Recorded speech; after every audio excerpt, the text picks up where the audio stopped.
So welcome to our study series on the Gospel of John, and in particular the 7 great claims of Jesus. This is our first study where Jesus tells us, I am the bread of life. That's in John 6 and verse 35.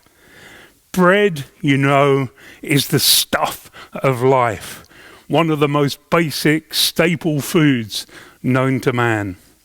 For the people of Israel in biblical times, it was expressive of the provision and the sustenance that God gave them. When our children were young, we had a poster on the wall in our kitchen by the table where we ate breakfast together. It depicted a large family eating a loaf of bread together. Underneath were the words, "He who gives us teeth will give us bread," a Jewish proverb. Perhaps the ultimate expression of God's provision of bread for the Jews of Jesus' time, or so they thought, was the feeding of the people in the wilderness with the manna. For them, this was the bread from heaven. You can see Exodus 16 and verse 14 to 36 for that. It is true that God provided manna miraculously and provided enough for all. Yet, as Jesus reminds the Jews in John 6 and verse 49, your fathers ate the manna in the wilderness and are dead.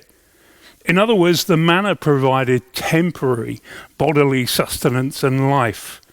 The Greek word, incidentally, for this sort of life is bios, from where we get words like biology. Yet, like so much of the Old Covenant, what the manna also provided is a type, a shadow of something far greater to come, Jesus himself. While the manna provided something temporary, and was indeed temporary itself, remember that it became moldy if kept overnight, and it stopped when the people crossed the Jordan to enter the promised land.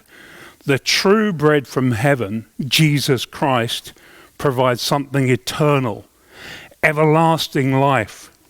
Wherever Jesus speaks of himself with regard to life, a different word is used in the Greek, zoe. That is teeming, abundant, and then in this context, everlasting and spiritual life in all its fullness.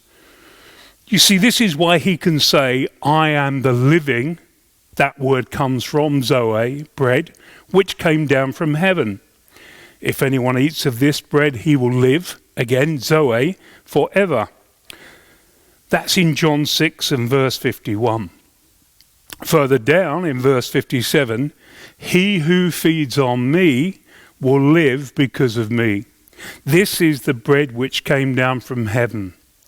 Not as your fathers ate the manna and are dead. He who eats this bread, that is Jesus, will live forever.